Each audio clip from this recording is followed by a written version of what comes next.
Korang boleh bina jati diri kat sini, bina income, bina sifat. Nilai dekat BE ni very different.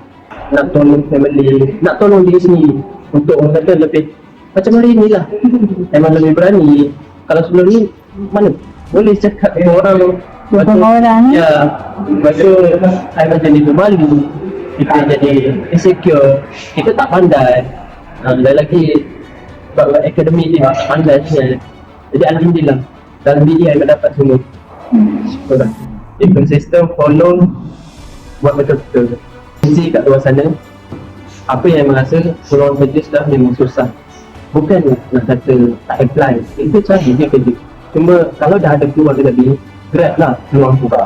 Sebab ramai dah Gen Z yang dah berjaya dalam BE.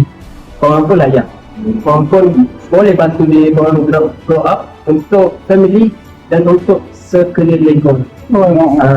Jadi korang boleh bina jati diri kat sini.